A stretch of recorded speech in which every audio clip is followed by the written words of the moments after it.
Jumping in for a second here, this is Jeff. If you could hold off, we had an issue with the interpreters. Gallaudet, I believe, has 2 interpreters here today. So we don't have any interpreters from CEASD because we had the Gallaudet interpreters. So if we can have the Gallaudet interpreters interpret, I hope that's okay. Sure.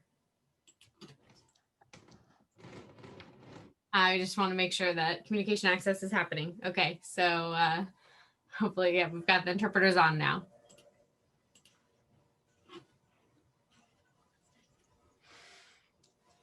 All right, I'll start again.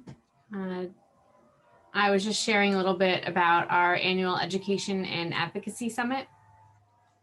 There have been a number of schools involved with the Education Advocacy Summit over the last 5 or 6 years. The first day will be a visit to Gallaudet, a virtual visit. The second day will have a youth workshop. The third day will be an admin workshop hosted by the Clare Center. The fourth day is Hill Day, where you will be meeting with your selected officials.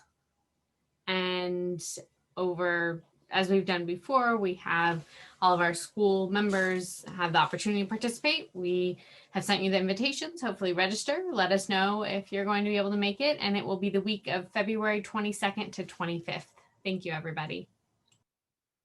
Thank you for sharing, Barbara. As we approach the event, hopefully we have a good turnout online.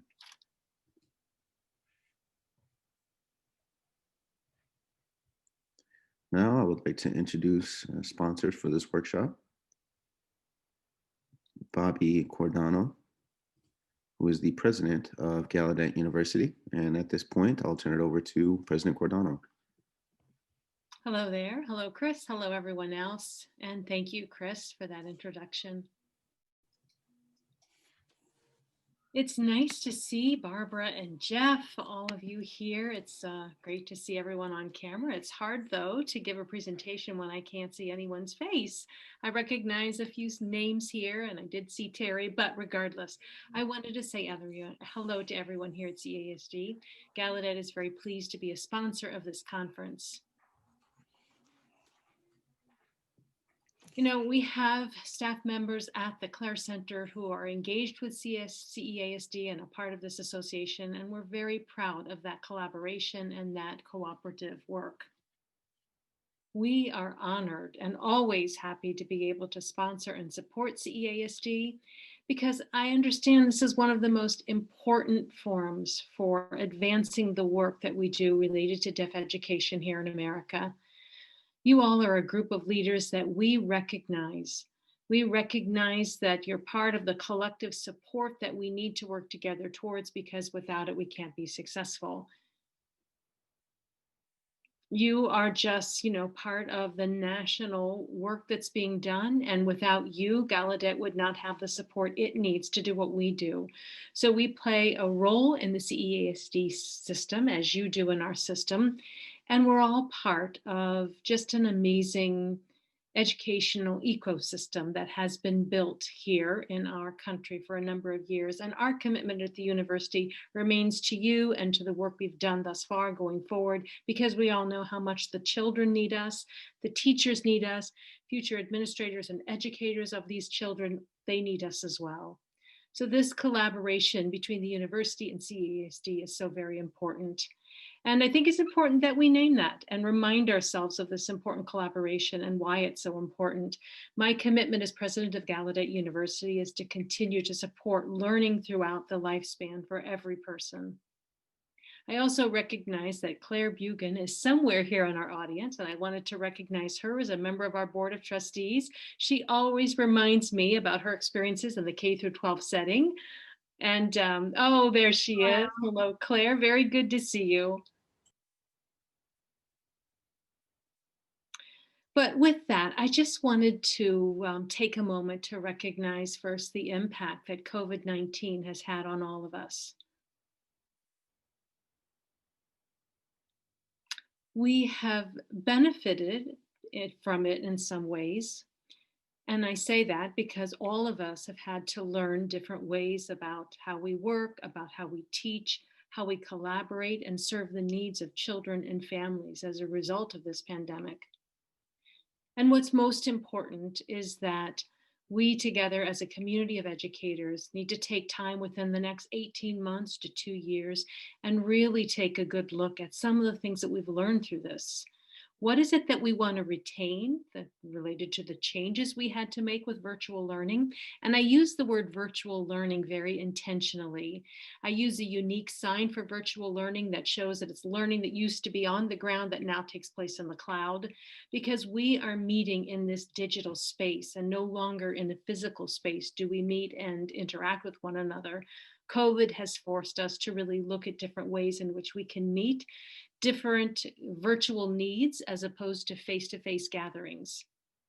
And I know for all of you, some of you are already back and doing that in-person teaching, whereas others made attempts to come back and maybe had to revert back to the virtual learning environment or have gone back and forth between the two, face-to-face and virtual learning.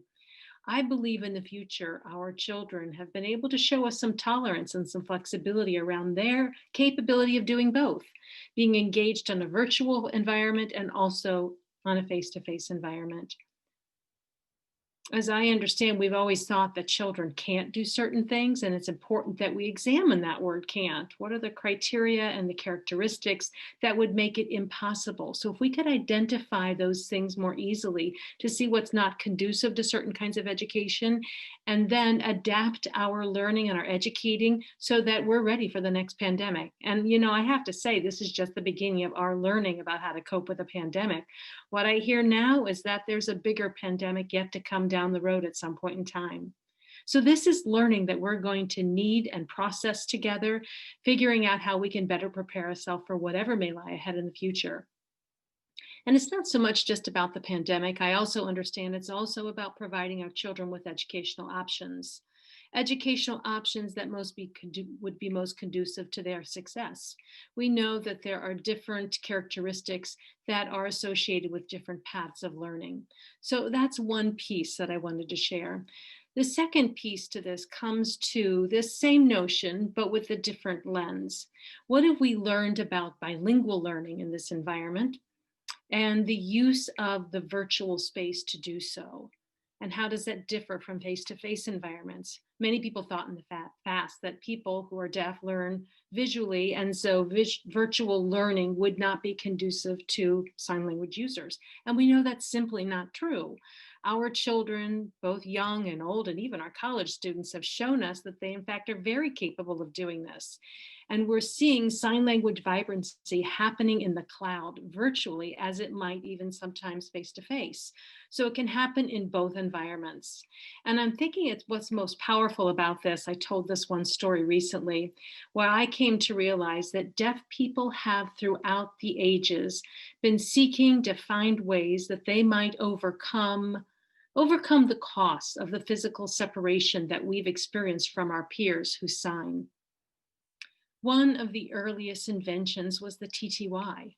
And while it was kind of that clunky old machine where we had to communicate in English, it allowed us to stay connected to people who are geographically separate from us and continue to retain that deaf experience through those technologies. So I'm wondering how it is that, we did this virtual learning environment because of the fact we've had this experience having used other technologies, VRI and FaceTime. There are many deaf people who are early adapters, in fact, of FaceTime and other technologies. And there are all kinds of apps now available to people to be able to do that kind of virtual communication. I'm reminded of how successful we've been in this area. I have an opportunity to meet with other colleges and universities professors, and it was the presidents rather. And it was the funniest thing because, I know how to adapt your screen to make sure that you're visually accessible to others watching, where the other presidents were barely able to operate their screens and their cameras so that they could capture their face, and they didn't know how to use the technologies effectively visually. So they didn't understand how to really present themselves in this kind of a visual environment. Well, we've had all kinds of training through the use of video phones with interpreters not being able to see our signing. So we position ourselves in certain ways and make our clothing so it's contrasting to our environments. We have years and years of experience to draw from that's prepared us in some ways. But even with that preparation, I don't think it led us to really accept the user visual environment as an environment that can be conducive to learning. Well, that certainly has changed now. I think even just this meeting happening in Zoom, I think we're on Zoom, right? That is the platform. But even just this meeting happening on Zoom reminds me of that. And I can't get over the fact that I'm only seeing one live face, whereas there are many people who are watching in. And I can see that just based on the names here in the chat. But I think I have to remember here that I'm talking with Barbara and Claire and Karen and all the other names that I see here in the participant list, even though I'm not seeing their faces. So that's a new learning, a new experience for us. What does this mean for our future of bilingual learning, and how can we incorporate some of our experiences as deaf signing people, using as well the technology and video technologies to enhance our learning? There's a number of research opportunities here. Educational practices and written discussion groups can be happening in all sorts of places around this topic. I wanted to end my comments here with sharing a little bit of my heart with all of you. And this ties into the work that you do and understanding your experience, what you're doing around the idea of the post-traumatic growth understanding. And sometimes for many deaf people, we know the trauma we experience and the triggers that result from it. It's almost like PTSD. Those triggers don't ever stop because we've once been traumatized. Once that trauma happens, it very often creates residual traumas as a result that then are often labeled PTSD. We know there are a number of deaf children who have that and a number of deaf adults who have that as well. I can see with the different domains that you're working on, acknowledging the capacity to develop deeper relationships, the openness to new possibilities, the domain of having that greater sense of personal strength that you have, the other domain of just that stronger sense of self and spirituality, and the last, a greater appreciation of life. I am heartened by your attention to these areas, in particular that third area of work that focuses on the mind and the spiritual experience and the physical experience. And that holds true for not just the teachers, students, but also the teachers and the administrators. It's the work that our entire community need to do together. You're leading our way. You are developing the expertise and the knowledge and the training that all of us will benefit from in the years ahead. Personally speaking, I just have to share with you that I can see on a daily basis evidence of this. I can see how the deaf community is always feeling as though they're lagging behind when it comes to access to knowledge in the greater community that people who can hear have as it relates to this particular topic. So I am so excited to see you're catching everybody up. You're making up for any lost ground that may have happened previously to make sure we're up to speed. And you can decide changes that will affect all of us and change us as well. So thank you for your leadership, for your vision, and really looking to the heart of the work, the spiritual connections that we have with our students, with teachers, to really make sure that we're able to live this life together such that we all realize the value that we hold as deaf people, as human beings, all as members of this planet. And we have so much to offer the world. The work that you do combines the heart, the spirit, and the mind in such a way that it shows the beauty of the value we have to offer to the world at large. So thank you for inviting me here today. I appreciate the time I've had with you, and I wish you all the best of luck. Thank you, President Cordano, for today's remarks. I'll make sure to be aware of the multi-layers that are here and thinking about learning as well as exploring the various options that we have. We certainly appreciate your ongoing support of CEASD. Thank you so much to Gallaudet University. Thanks, everyone.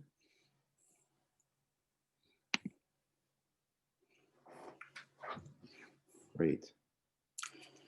At this point, I would like to introduce the presenter, Dr. Elizabeth Moore. Dr. Moore is the Interim Chief Diversity Officer, or CDO, at Gallaudet University. She's worked in the Department of Social Work within Gallaudet University for 24 years and has also pursued her master's in social work at Gallaudet. And that took place over 12 years and eventually became the chair.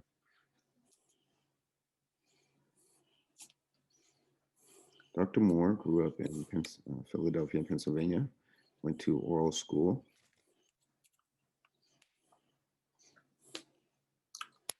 and afterwards went to PSD, where Liz was able to acquire ASL. And after graduating with high honors, she went to attend Gallaudet University, got her degree in social work, and then again pursued her master's degree, MSW, and then completed her PhD in special education administration in 2011. At this point, I would like to introduce Dr. Elizabeth Moore to the floor. And her presentation is focused on bias and bias interruption. Elizabeth, the floor is yours. Thank you for the warm introduction, Chris.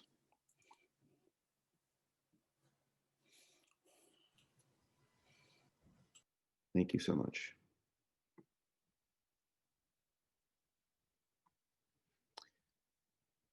If you wouldn't mind advancing to the next slide.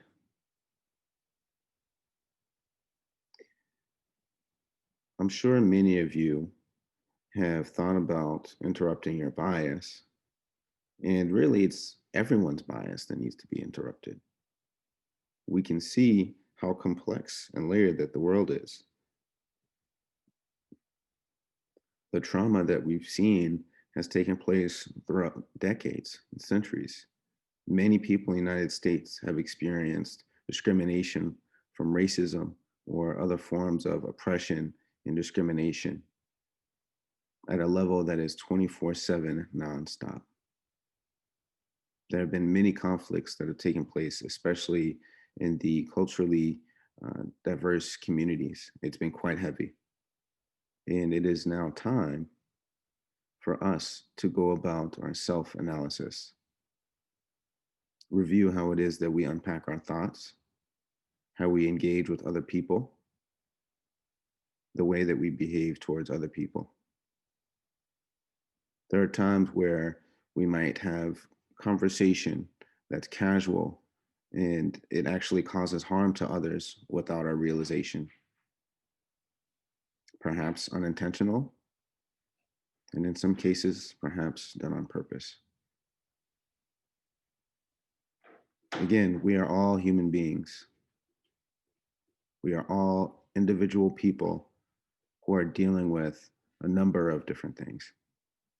So it's critical for us to learn and understand what it means to have bias, to understand that your upbringing has shaped your values. It's especially important because we work with people every single day. So I'm here to provide a training on interrupting your bias. And I have to share that this topic is sensitive and it might be triggering for some of you.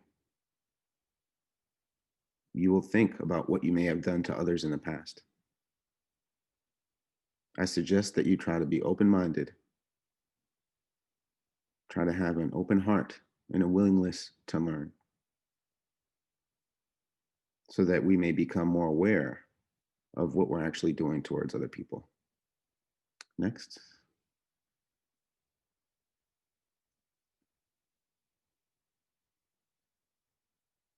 Allow me to explain individual bias as well as interactional bias.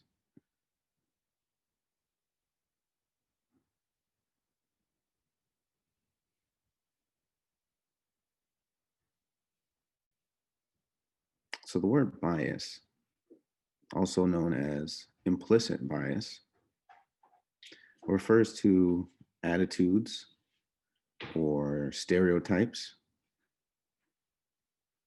that may take place even without you being conscious of them, without your own awareness or control. And these thoughts impact your understanding, your actions, and your decisions. There are times where you may be led by some of those implicit biases to make the wrong decisions.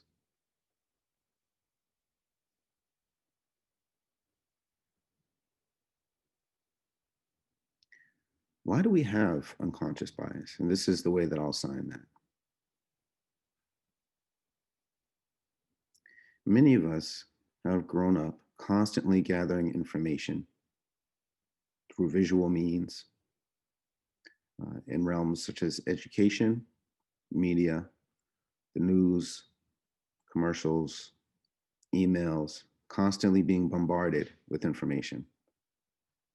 Our families also teach us values, or we witness the ways that they behave.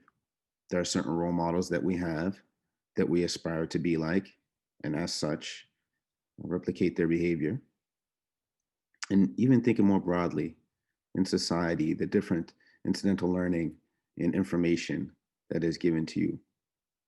Your brain goes through this process of categorizing these sources of information, things, people, etc. There's a lot going on in your brain when processing that information. And there are millions of pieces of information that are being processed every second. And that's what ultimately can lead to some misinformation or having stereotypes or resulting in making poor decisions. These are some of the things that can happen.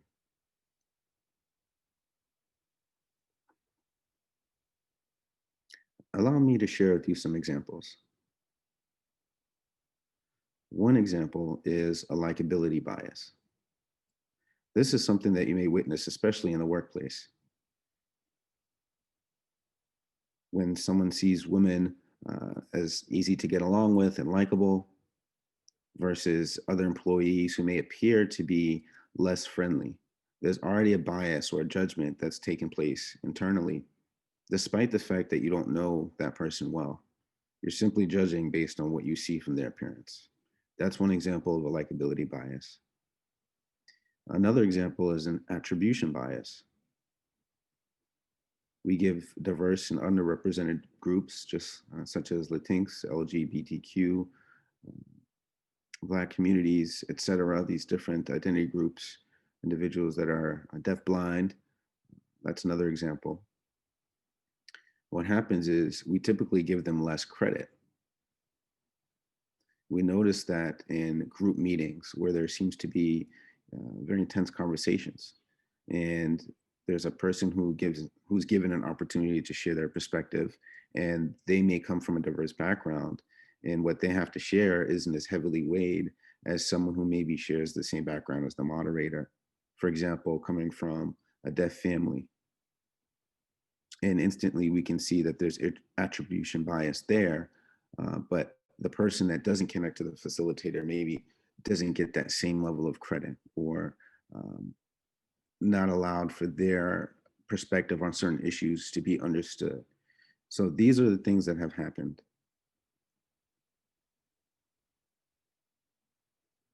And because we have people who come from varying backgrounds, experiencing different levels of credit, that's what we refer to as attribution bias.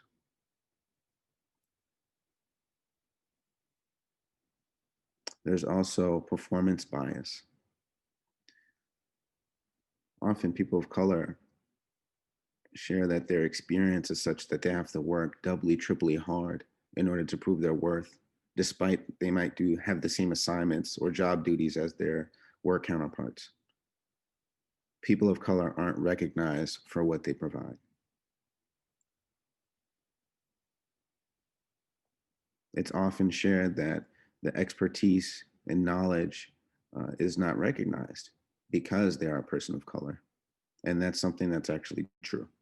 There have been countless stories from many, many people of color in the workplace who have shared those feelings. That's what we call performance bias. We also have affinity bias. Affinity bias refers to a group of people who share the same background as another group of people. So I'll give you an example. For CEASD, you can think of, for example, mainstream schools, schools for the deaf. There are some deaf people that grow up in a hearing a mainstream public school environment and don't learn sign language until they get to college. And it's at that point that they begin learning. And what we've noticed when we have these various groups, where we have one group who may have a lot of deaf family members and come from generational deaf families that grew up with sign language, compared with another deaf person who was in a mainstream environment, or perhaps came from a hearing family where they were the only deaf member. We notice there are these kind of groups taking place, which can be witnessed at conferences or even places to eat, like at cafeteria. There are affinity groups that are based on similar backgrounds. And I'm pretty sure that's something that each of you have noticed um, yourselves.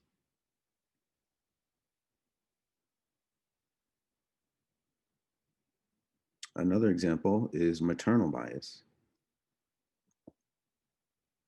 Often parents are judged as, and especially when it comes to the mother, because the mother is the person who spends the most time with their children. And often it's the case where people may perceive that as um, an opportunity to judge the mom and whether or not the mom is good or not good. But we don't often talk about the dad. The father figure is generally seen in a more positive light. Hard worker, doing their best to support their family. And the father seems to show commitment. They commit to spending time with their children. But again, if we look at the number of hours that a father might spend with his child, people don't think about that. And they often judge the mother more than they would the father. And this is actually something that's shown by research, which is quite interesting. Another example of bias is intersectionality. For individuals that have more than one identity, especially in the deaf community, they may be deaf and blind, or Latino and deaf, and a woman, might be Black, deaf, lesbian, indigenous, hard of hearing, gay. Those with more than one identity often experience multiplicative, issues with those that maybe are white and deaf. If it's a deaf compared to a deaf person of color, the deaf person of color will typically face more oppression than the white deaf person. And again, a multitude of forms of discrimination, exponentially more, that is witnessed by the person of color compared to a non-diverse person. There's a discrepancy that's been noticed, as well as a stereotype that could be applied to a person of color, which worsens the experience of the person of color compared to the white person.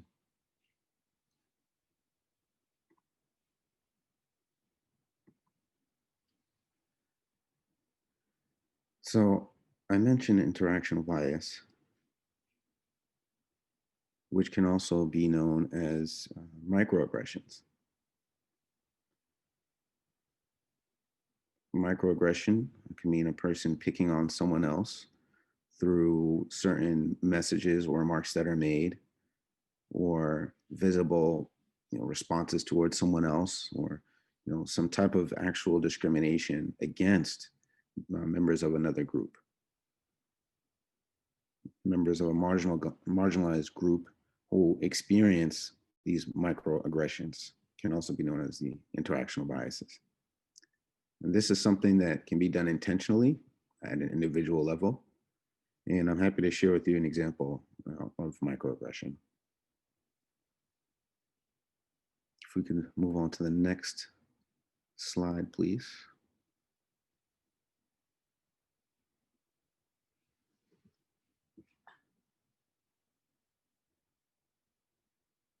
Now, we've gone about collecting all these examples from actual experiences that people have had. of experiencing microaggressions. So I'll share some examples. In this case, we have a Black person or African American person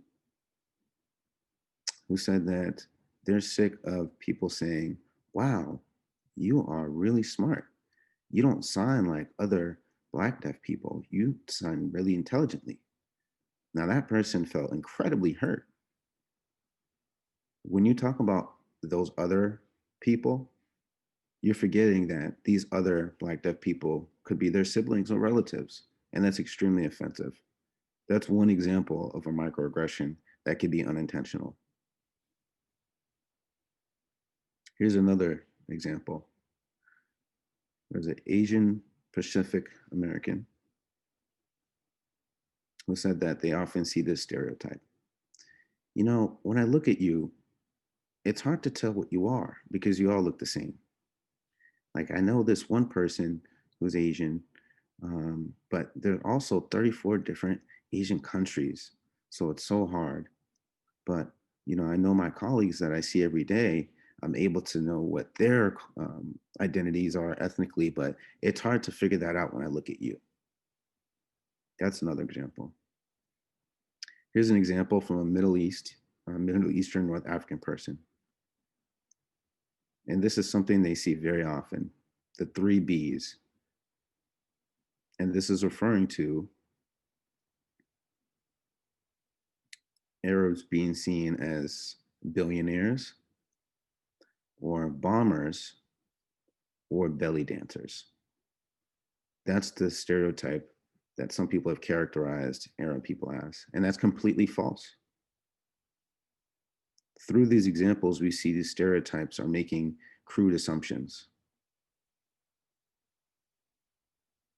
There was a person who was Latino and shared their experience of others being fascinated at how strong their English skills are.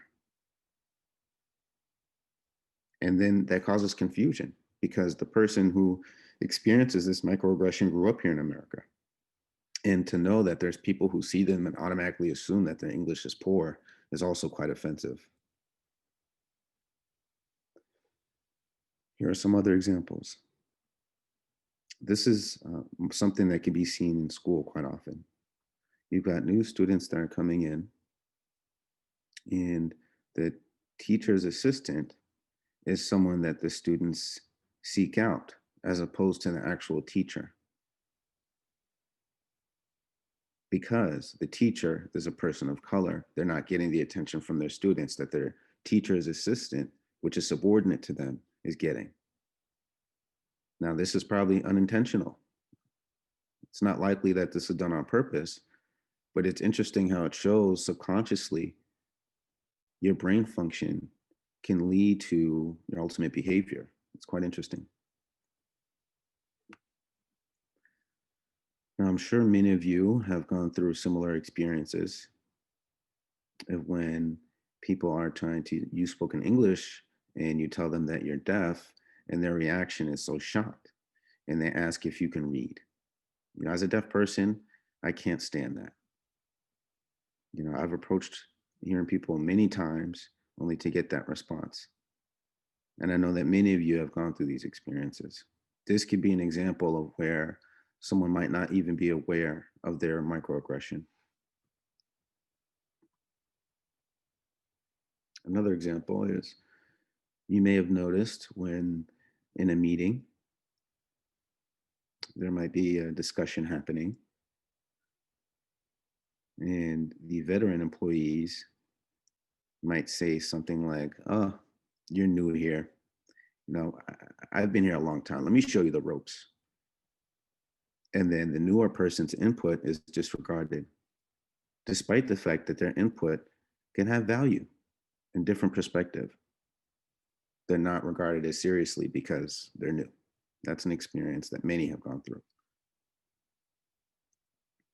Now, when we consider the academic setting or the workplace, this is especially where we see this. And you know, there's a lot of research that's been done in those areas.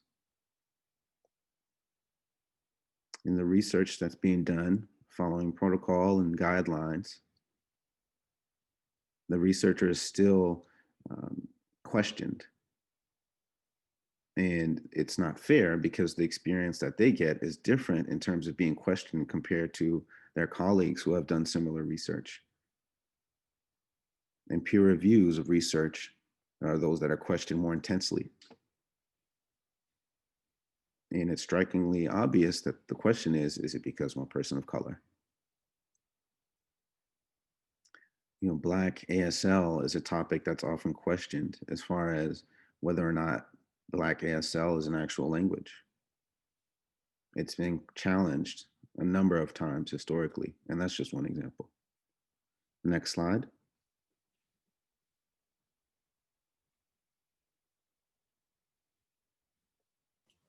A few more examples. And an example here for people of color in the US that is frequently heard and very frustrating is, where are you from, or where are you really from? And if the person answers, well, I'm from here in this state in the US, it's still questioned. The question is, where are you really from? And that's offensive. That question is unnecessary. Why do you need to know? And why? I mean, look at yourselves. Would you ask that question to yourselves or to another white person? If you were with a group of friends and you were talking about your culture and your experiences, maybe at that point it would be an appropriate time to talk about where your family is from or the types of food or clothes or customs you have, certainly.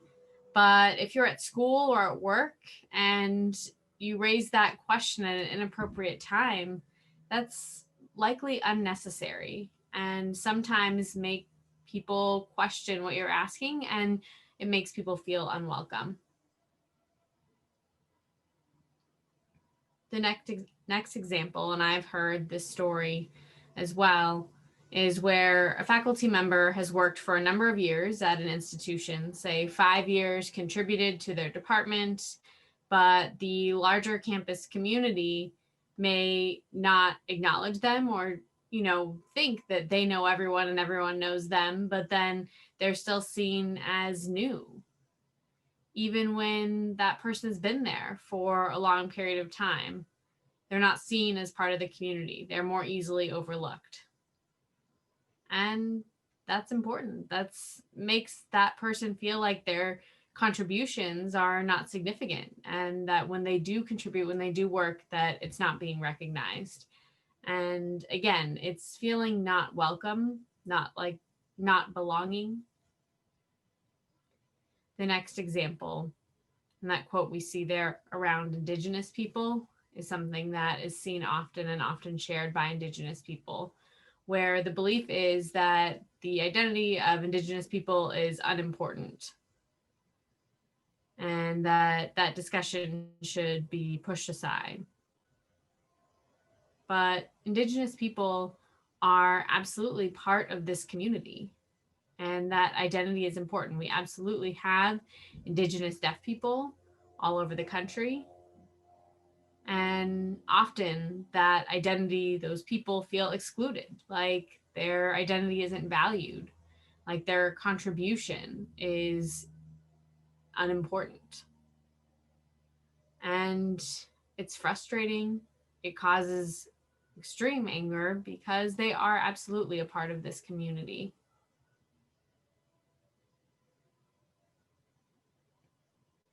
Lastly, the saying, I don't see color, or I don't see race. People are people. Race is unimportant. The phrase that we hear is colorblind. Saying that you're colorblind is a form of racism. It's important to know that. It means that you refuse to recognize people having diverse backgrounds. That is racism. All right, next slide. Now I'd like to talk about Kim Scott's radical candor. These are 4 different concepts. There's showing care and personality versus challenging someone, choosing to be involved or not involved. And being uninvolved and staying silent is an example of being a bystander. And saying that you're not going to be part of the issue. And if you think that if you just stand by, you're not part of the problem, that's not true. By trying to say you are not part of the issue and not engaging with it makes you part of the problem. And it actually makes the situation worse. There is no neutral. If you witness something happening to a person of color and you leave and you've seen that situation happen, where you could have positively contributed and lent support to that person of color who needed that support or that help in, for example, reporting an incident, that is an issue. And let me talk about these 4 different concepts here. First, let's start with the upper left-hand corner. And that says ignorance, no change. And this is a person who stands by and tries to avoid harm or demeaning anyone and avoids engaging in any type of conflict, which means they're showing no empathy. That's why it's called ruinous empathy. It's selfish. That's what I would call it. It's an unwillingness to be part of the situation. It's an unwillingness to lend support, to make an effort, to make people feel valuable. On the lower left-hand side, we see mistrust, no change. And people in this group stay in groups of people that have the same background, stay only in their affinity group. One example of that would be staying and spending time only with deaf people who grew up in deaf schools and from deaf families, the deaf elite, who only connect with others who have a shared deaf history. And that's manipulative insincerity. It's an unwillingness to interact with a number of different groups and people who are different from oneself. And when this group in question causes any problems, they become defensive and are unwilling to help anyone else. The lower right-hand corner is defensiveness with little change. The characteristics of people in this group are people who share their opinion without any constraint, who will mock others, who will mock those who are different from them or who disagree with them, and completely dismiss those who do not share their beliefs and values. These are people who believe that they are right all the time and others are wrong, and are incredibly racist and discriminatory. These people are divisive and cruel to others. There is no trust with these people. And it's an utter lack of willingness to engage with others due to arrogance and viewing themselves as superior to others.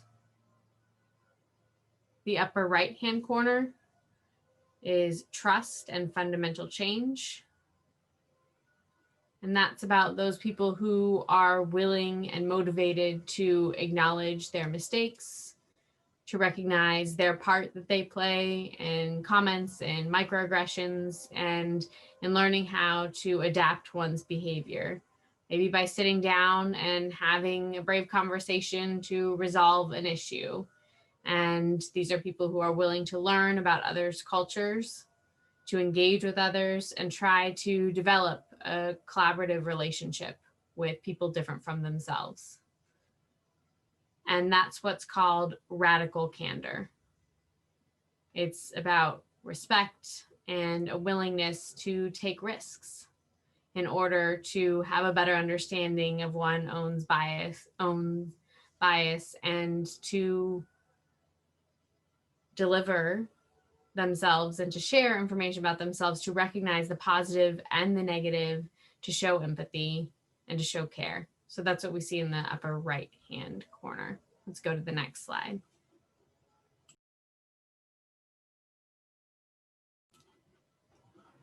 I would like to start with the second column, which is a growth mindset. It ties to what I just described before and those characteristics of radical candor. The characteristics of radical candor align very well with a growth mindset. It's about being courageous, to be willing to listen to others, to observe others, to engage, and to support as needed. And to acknowledge that as a human being, I will make mistakes, but also to acknowledge that I can do something about the mistakes that I made. No doubt. It's about a willingness to learn from my mistakes. So those with the growth mindset will say that if something happens, that they will own it, that they will be part of the solution, that they will own their part and responsibility in the issue that occurs. They also recognize that these issues are human rights issues. For example, Black Lives Matter. That's something that people would willingly learn about in a growth mindset, learn about the experience, engage, and understand how they can best provide support, and are interested in making the time and effort to learn and to grow. That is an example of a growth mindset. Now, if we go over to the first column, that describes a fixed mindset. And a fixed mindset is when someone will say something like, well, I don't know where to start or what to say, so I'm just not going to get involved. Or I'm worried if I say something wrong, I'm going to get called out and criticized, and I can't handle that, so I'm not going to try. In that situation, we have to think about, how does one grow if one doesn't acknowledge their mistakes? Of course, all of us will learn from our mistakes. We're going to make more of them, and we can grow from them. It's important to be open and recognize that none of us are perfect, but we all can learn from what we've done and make changes for the better. People with a fixed mindset refuse to be part of the solution and work to make changes. Even when they do begin to learn a lesson, they don't want to be involved in what they call politics and say they don't have the time.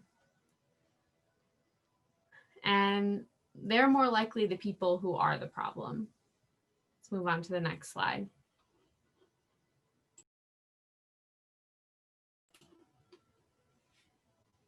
Acknowledgement is important, as well as validation. And I'll talk about what is meant by acknowledgement and validation on the next slide.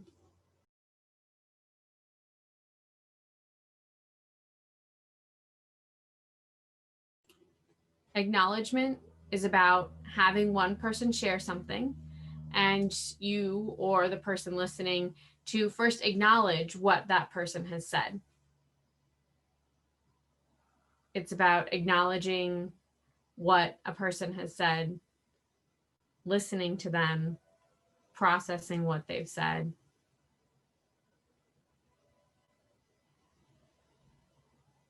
And when a person says something, it can be misunderstood or lead to the wrong conclusion.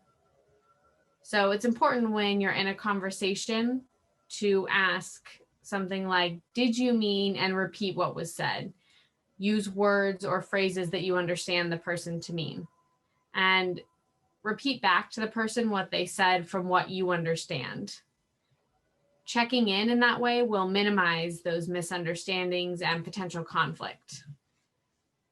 Reflecting what that other person says, mirroring, paraphrasing. When you do that, when you're able to reflect that back to the person, that minimizes those issues. That is what I mean by acknowledgement. It's showing that you care about the person, what they're saying, and you're attentive to them.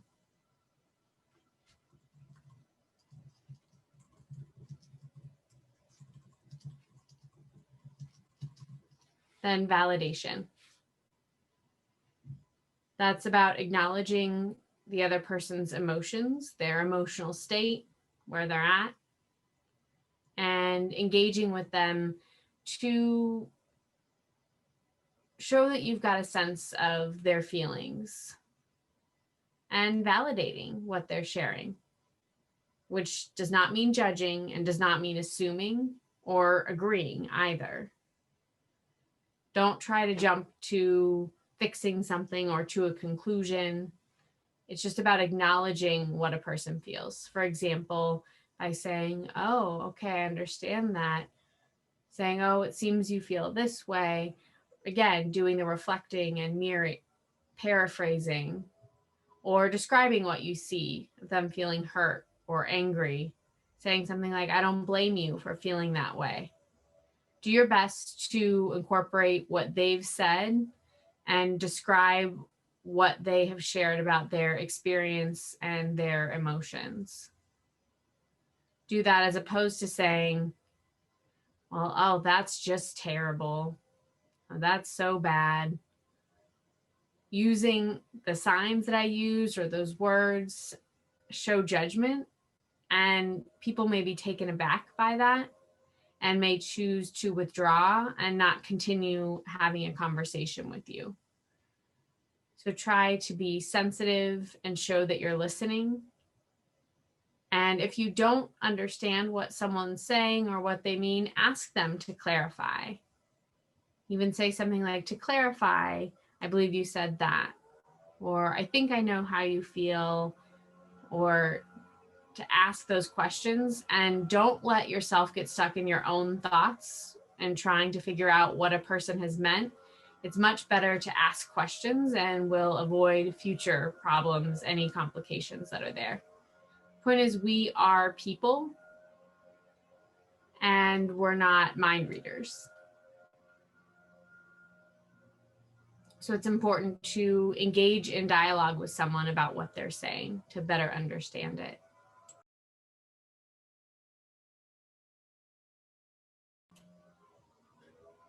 Now, how can we analyze our own biases? How do we understand our bias? How do we look at what our family has taught us and what our beliefs are?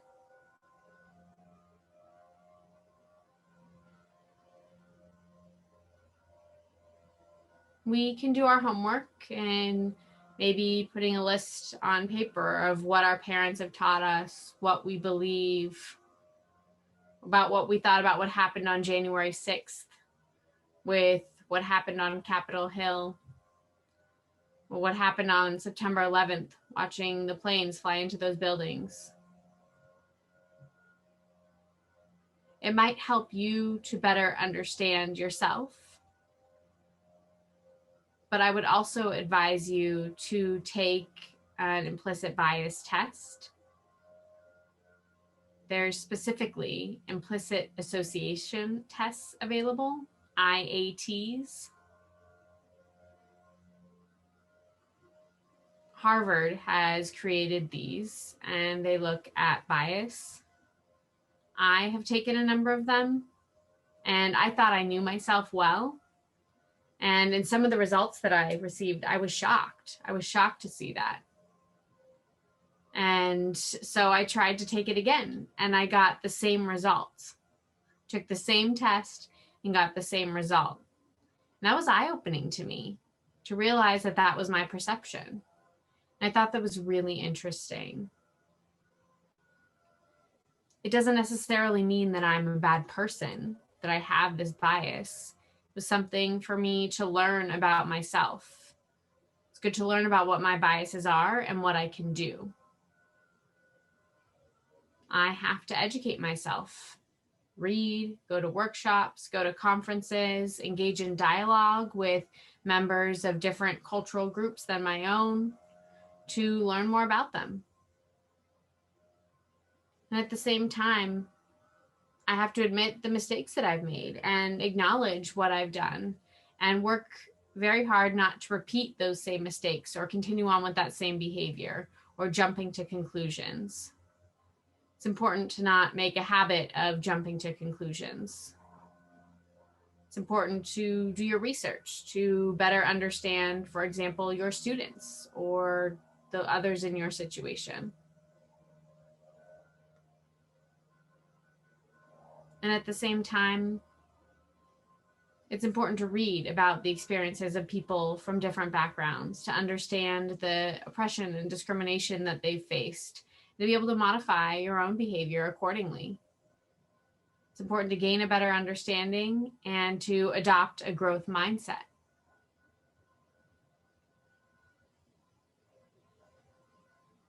That will help considerably in lessening those conflicts and making sure that your relationships with people from diverse backgrounds are improved.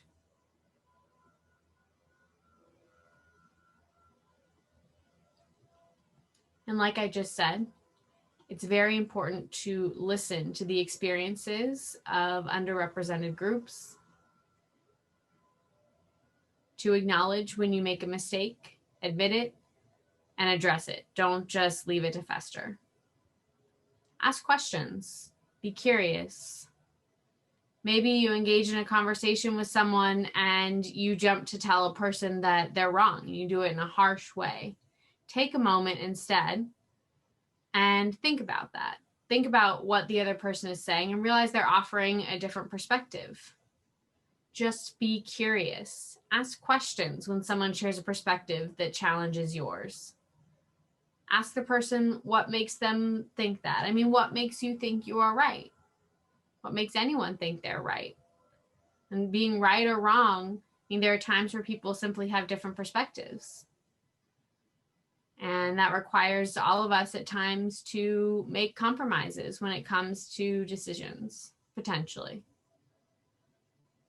It's important to be brave, to challenge statements that seem biased, to address them when they happen. Please be brave when those comments are made. Challenge those comments, but do it in a gentle way. If you come through to the other person very harshly, it is very likely they will be defensive and not cooperate with you or connect with you. So it's important to address them in a gentle and friendly way and show that you're genuinely curious about what the person said and ask them to share more about why they think or believe what they do. Have that conversation. Mentoring, sponsoring, or being an ally is important.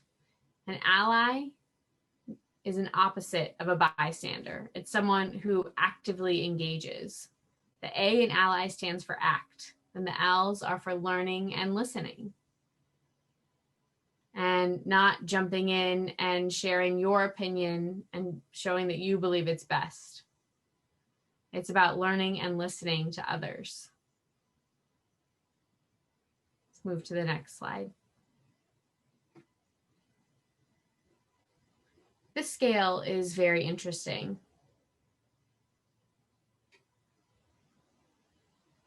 The racism scale is not fixed in that you are certainly racist depending on where you are here.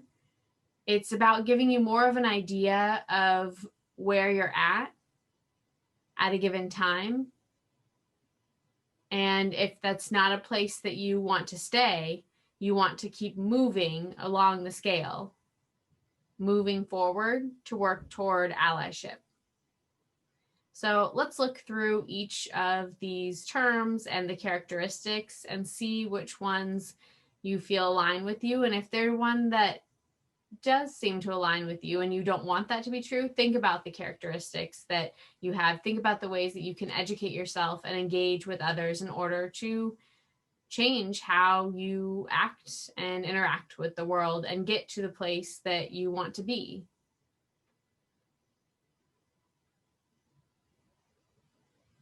You want to get to a point where being able to be an ally, but you cannot call yourself an ally.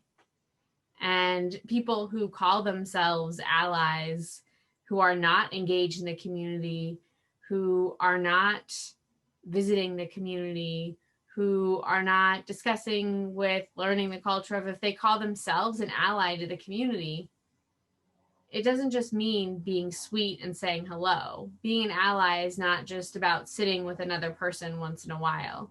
To be an ally requires understanding of others' cultures and not just being a supporter.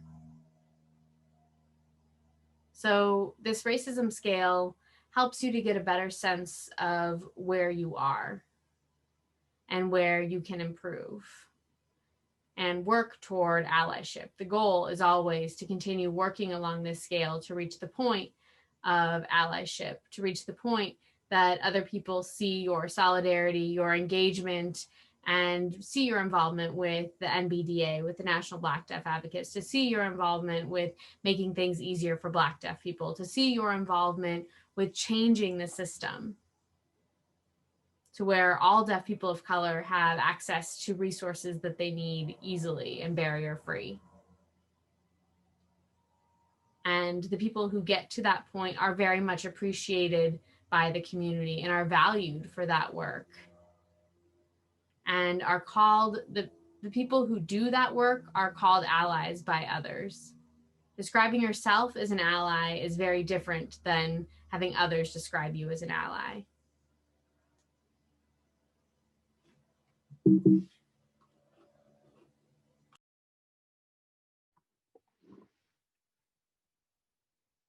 Now, when something happens in that meeting that you're a part of, and you may notice a person who's sharing negative comments about Muslims, and you witness it, you may feel uneasy initially about what to do with that situation. So I wanted to share with you some ideas on how to address unpleasant situations in order to give you all a better idea as to how you can engage or deal with these difficult situations that may feel awkward.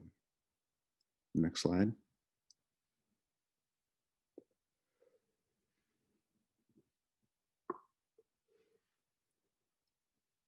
So if there's anything you observe, for example, like the example I just shared, where someone's sharing some disparaging remarks or derogatory comments, you could ask, what makes you use that phrase? What is it about that group that makes you use that word? If you don't mind, what do you know about that group? And the goal here is to really open up with a soft conversation. If it appears that they don't know much about whatever group they're talking about, then you could perhaps offer to learn or research without putting that person down. So you become a part of the situation without necessarily demeaning that person or telling them what to do or whatever you think is best. I think working alongside that person and allowing them to learn about Muslims with the hope that they'll learn something that they didn't know about that group.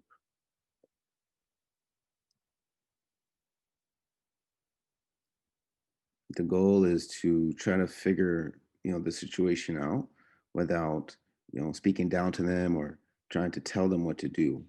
It's really about how you can work with them in a soft approach.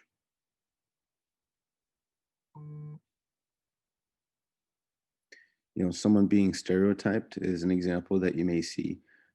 Someone being stereotyped as an angry Black woman or Black man.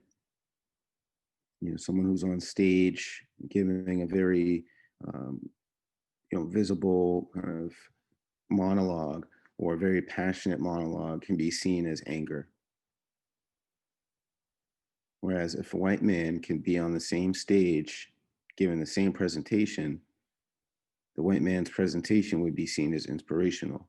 Whereas if it was a Black woman who was giving the same exact presentation, it would be seen as her behaving in a bold manner or even a mean manner. It's very interesting how the audience can perceive these two messages differently. And the reason for that is there has been a number of years in which Black women never had that level of opportunity. And it's something that's different. It's a new face. So when we look at our current, Vice President of the United States, the first woman, first Black woman, first Asian American as Vice President, is she widely accepted by those in the country? That's a question we need to wonder. There could be some that take offense to seeing a woman like her in that role. And that goes to the concept of white privilege, where Black people are not seen as individuals who are suited to be in executive administrative positions. That there's a perception that those spaces are for white people. So those are examples of stereotypes that individuals may carry. There are times where I get interesting comments whenever there's a conversation happening and a disagreement comes up. I bring a different perspective, and the person I'm speaking to may feel threatened and suddenly change their whole demeanor. That leads to confusion for me because I always thought that it was okay to disagree. And I simply just offered a different perspective. I've been called names, I've been threatened, I've been called mean, I've been called too loud. There have been many different experiences that are similar to the ones that I had, which have been experienced by other people. So our next slide. So especially in cases where, like I just described, you might be in a meeting and one of your colleagues, has an idea, raises their hand and starts sharing what idea they have. And then another colleague, tries to raise their hand and share their idea. And when they do, the person facilitating says yes and gives them positive feedback and affirms that person who was second. Meanwhile, the person who said that same idea first doesn't get the same credit. And often the first person who shares the idea, if they're a person of color, they don't get that same level of credit or praise as opposed to if it's a white person sharing the same message. If that happens, you can say, hey, it seems like this person said the same thing that person A said. And you want to make sure that people are acknowledged, that the first person to share that comment or idea doesn't go unnoticed. These are things that you as an ally in the meeting space can do, and actively support. If you notice that two people shared the same idea and the second person to share the same idea got credit, but the first person didn't, think about how you can interrupt that kind of microaggression. And that's one example.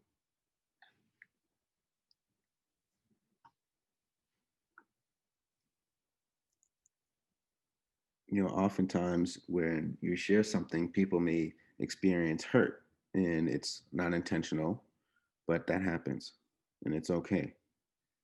Again, oftentimes our actions are ultimately led by our subconscious or biases that we're not even aware of. And there are times where things we say could be hurtful to someone else.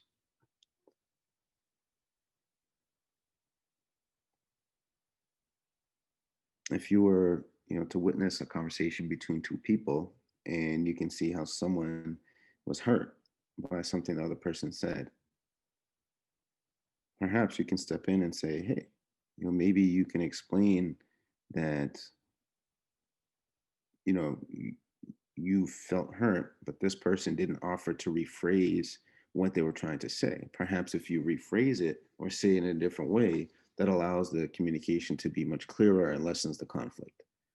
So this example really requires effort and time, but the ultimate goal is to resolve communication conflicts between two parties. And depending on the situation, it might determine if I get involved or not. If the person that caused harm just said, sorry, that's it, then I might intervene and say, hey, maybe it would be best to rephrase what you tried to say or say it in a way that can help the two of you come to a resolution.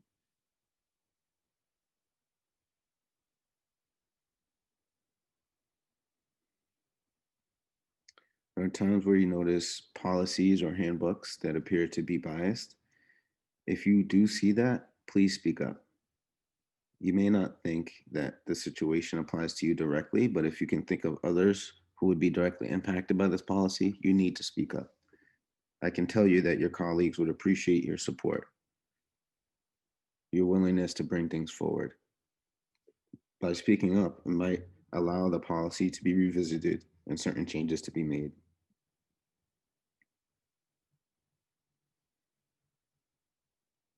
An example I can share with you is Zoom. We use it for our meetings, but there are times where individuals who are deafblind or a person who has visual challenges require a spotlight.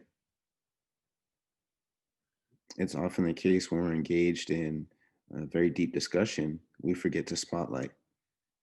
There are times where people are waving their hand to get attention to remind us to spotlight, but they go ignored. And we forget about the people who may have visual challenges. We should develop a policy on how communication happens and spotlighting happens.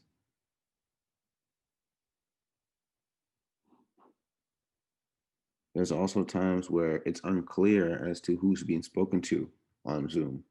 So it would be a good idea for there to be a policy in which everyone could allow for fair opportunity to participate, especially with those that have visual challenges or who are deafblind, and ensure that the policy is allowing effective access for everyone involved.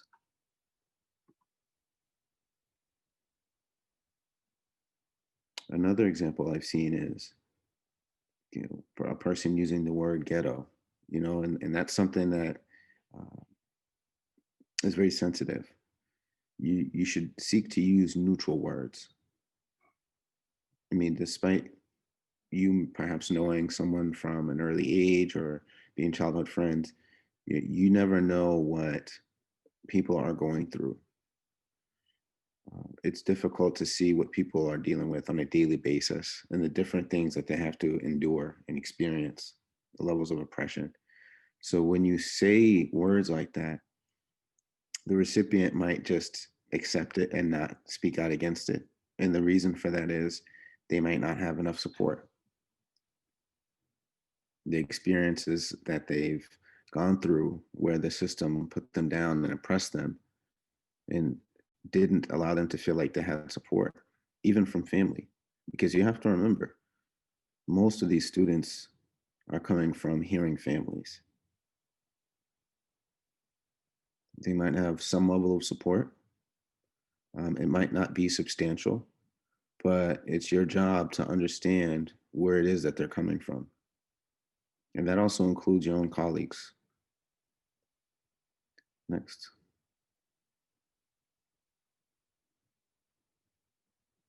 So I explained this one already.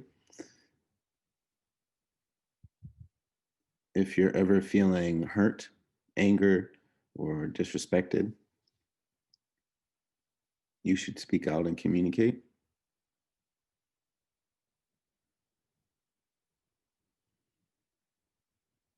There might be times where someone needs an advocate who can tell them that it's okay for them to share their thoughts or feelings without fear of penalty.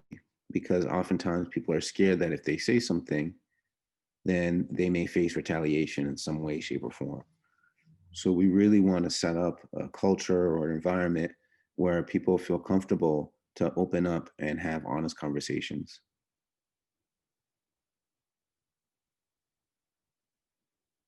If there's ever misunderstandings, try your best not to assume and allow for it to be clarified. And again, of course, this takes time and effort, but the ultimate goal is to resolve the communication conflict or misunderstanding. Next slide.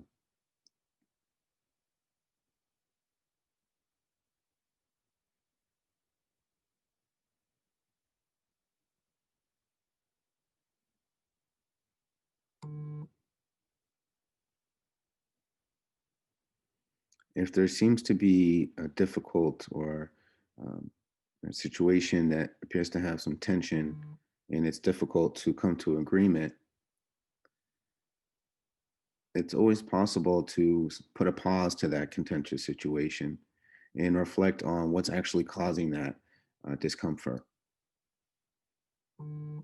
All of us have homework to do, and we're tasked with listening to other people's perspective in hopes of reducing or mitigating that potential tension or misunderstanding.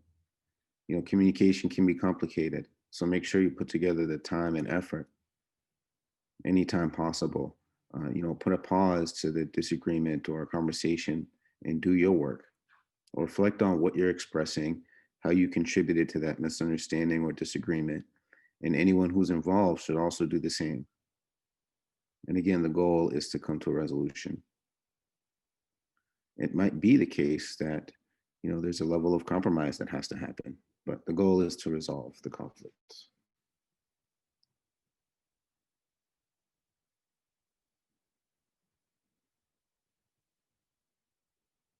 Next, please.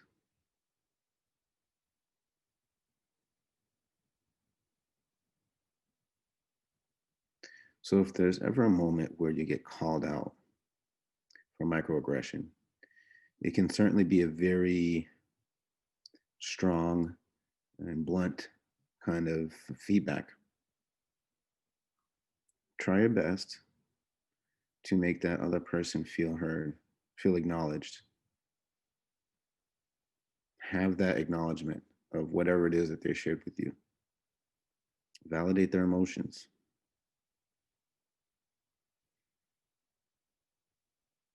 Apologize for what it is that you may have said or the behavior that you did, which caused that person to feel the way they feel. Do not, look to make excuses and try to deflect and try to over explain yourself. Just be honest, and a one-time apology is enough. Engage with them and try to see from their point of view. What you want to avoid is making them appear to be responsible for the problem. You really want to own your part. And in that moment, it requires you to be humble. It requires you to be willing to create a solution. Next.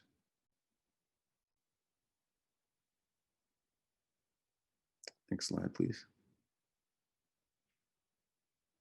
So this is a list of don'ts. So if you're called out,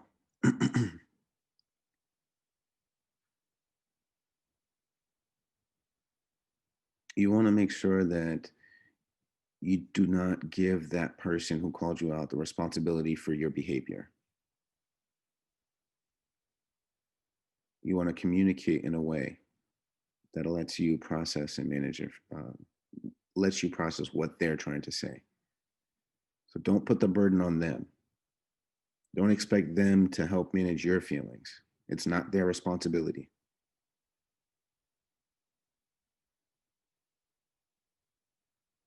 The ultimate truth is that we're flawed. We make mistakes. We all have good intentions. There are just times where we lead to conflict. But that's okay because we're human. We just need to recognize and acknowledge whenever we make mistakes, be aware of it, fix it, and be accountable. Own that part. Don't just say, oh, that's something I do often. That's just the way I am. you really want to thank them for giving you that feedback instead of talking about yourself. This is a conversation between you and the other person. And the goal is to change in a way that you can reach a solution. As I said earlier, try not to over explain or overdo your apology by laying on your guilt. Don't make it a scene. Try not to be too dramatic. You really want to just be calm and simple and short, and having that conversation where you recognize the mistakes you made. Okay, next.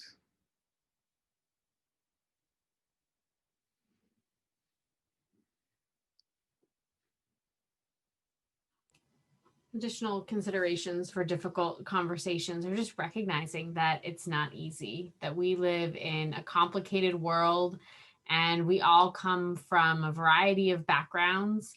And yes, mistakes happen.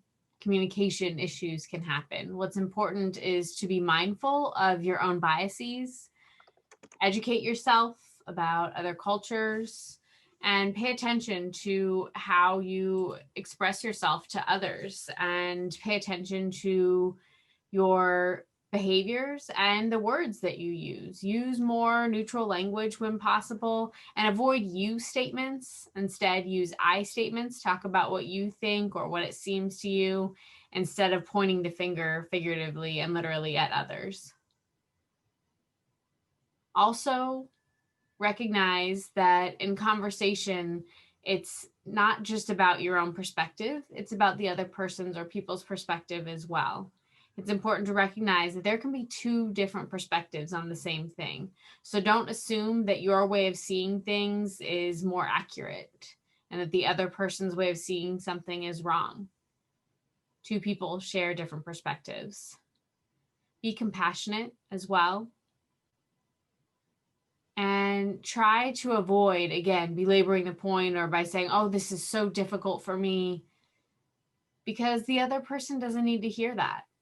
When they've called you out on something, considering all that they've been through, and then they don't need to hear that. They also don't need you to say over and over again, you feel so bad or so terrible. Being dramatic actually doesn't help. And it means you're playing the victim, and you can't play the victim in this. You need to own it.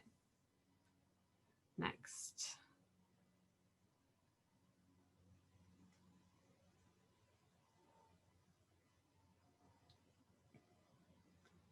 There are points where you need to try to meet a person halfway. And if you vehemently disagree and you see a major conflict happen, just acknowledge that. Acknowledge that the other person's offering a different perspective than what you have. And you can ask that person to share more about why they think what they do. Try and share your perspective and engage in dialogue. Don't just put something out there and say, this is what you should do to change. Don't give unsolicited advice.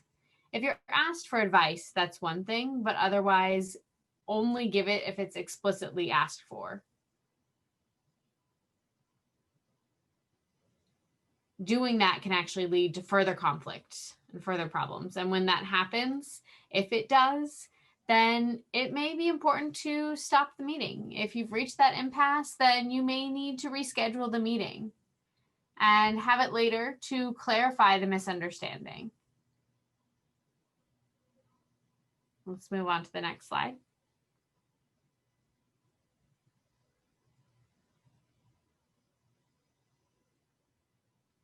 Again, remember that all of us in our environments where we work and learn every day have biases.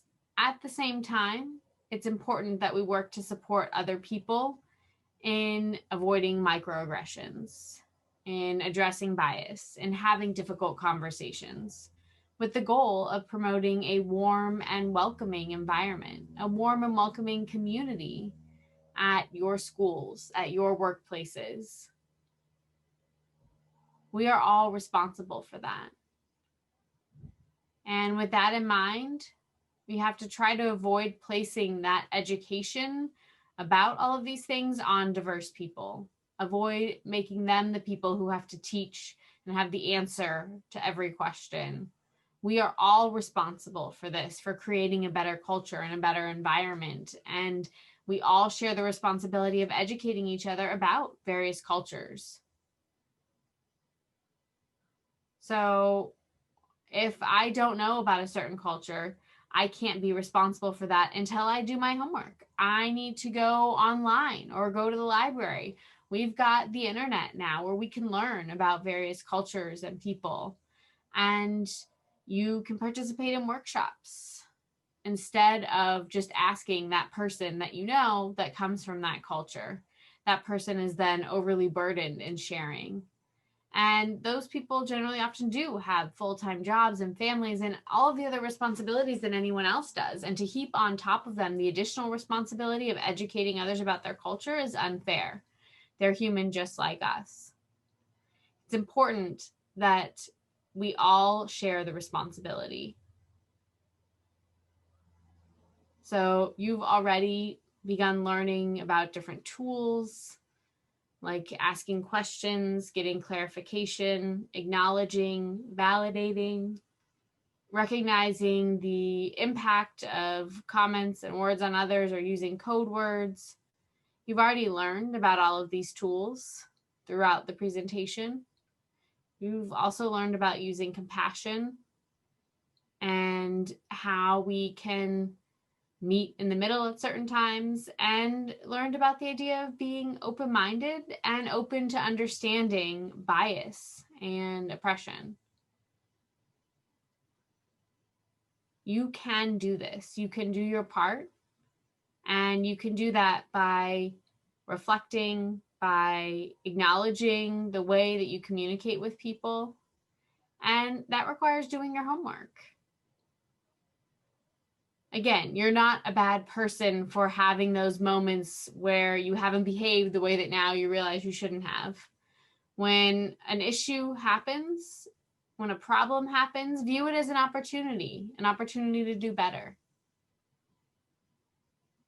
All right, let's see. I made 3 pages of references that you can look through. You can use to learn more about microaggressions, about systems of power and privilege, about how to be a better ally,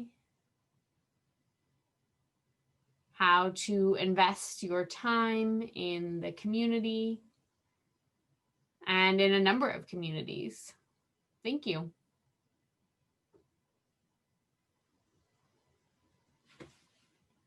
Yep, any questions? Chris is saying thank you, Dr. Moore, for sharing these tools and the situation. I really do appreciate that. And it is close to 3 o'clock, so we might have time for a single question if anyone would like to ask those questions. We have time for one question.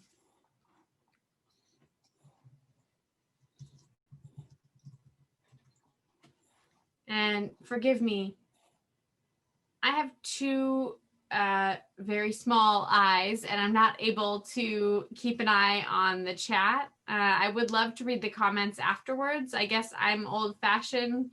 Remember where I come from, even before I was born, before that technology was. When I look at my son and my grandchildren, it's amazing to see the technology that they use, and I have to work hard to keep up with them. So thank you for your patience. Well, thank you. I think there was one question in the chat talking about the Harvard implicit association test. Is that free? I'm sorry, could you repeat that question?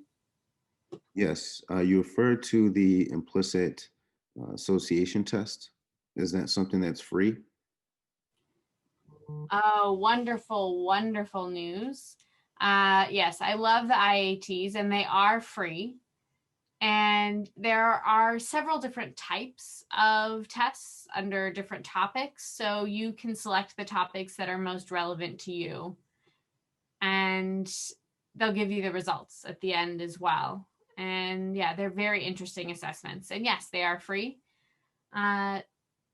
Also, I would recommend that you think about having a group session where you ask participants to take the tests and then bring the results with them and have a dialogue around those. Maybe some people feel embarrassed by their results or feel like they want to hide their results, but doing that isn't going to help. Remember, all of us are human. And we already know, I mean, I'm not perfect. And when I took some of these bias tests, I didn't like my results, but it also motivated me to change and maybe want to change and improve my perspective. And so I sat with my consultant and had a conversation about that. And it's healthy. It's healthy to have those conversations. I mean, look at how complicated the world is out there. I mean, again, people need to be able to understand themselves in order to be able to process things better, and they need to assess themselves and use tools like this to be able to understand themselves and others. Appreciate that you bring that up and think about how our mindset can actually inhibit our personal growth. We want to be able to open up those filters and engage in these deeper conversations. Mm-hmm. I'm wondering if anyone would like to ask, a question live on video.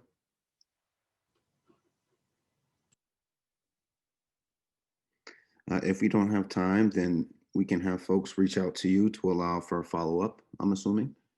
Sure. And if someone would like to have a private conversation, please feel free to reach out, schedule an appointment with me. I would be more than happy to have that conversation. Absolutely. Great. Mike, hi. Hi, Mike here. Thank you for your wonderful presentation. My question has to do with music. Mm-hmm. Um, there are a lot of songs that have the N word, and there's a cultural difference as far as certain swear words that are used. There are times where I feel like it's not right, but I'm not a person of color. But I would like to address when students in school or in social settings are using some of the language from these songs. What do I do? You raise a very good question because some people say, oh, well, this is considered culture and more of culture. But it's still unhealthy, especially for children who are receiving all of this, to get negative messages or language and the belief that negative language is okay. And we all share responsibility in teaching about words that are positive and negative and the words that are unacceptable. So it may mean sitting down. So your students, if they are minors, may happen to come talk to you about things from their families, and you can talk to them about things that are okay and not okay to bring to school because of the negative impact that they could have on others. I would also want family educators to work with some of these families as well, to again take a level of responsibility. And right, that also ties into discipline. Discipline is a separate issue entirely. And it's not easy, but I would say that that's not an example of culture. That kind of language is not acceptable, especially in my community. Parents do sit down with their children and talk to them about what music should be listened to. And if that music includes that negative language, won't allow it. So that can be about disciplining kids around what is acceptable and what is not acceptable. That's my answer to the question. Do you feel like I answered your question? Yeah, I think the importance here is having that communication with their family. And I think there's times where I just feel awkward or unsure on how to proceed. So I appreciate your explanation and I understand. Thanks, Mike. Thank you for this workshop. CESD is really grateful for you giving up your time to share your wisdom, knowledge, and expertise with those of us that work with, students, deaf students in the K through 12 and college arena. So thank you very much, Dr. Moore. I appreciate it. Sure.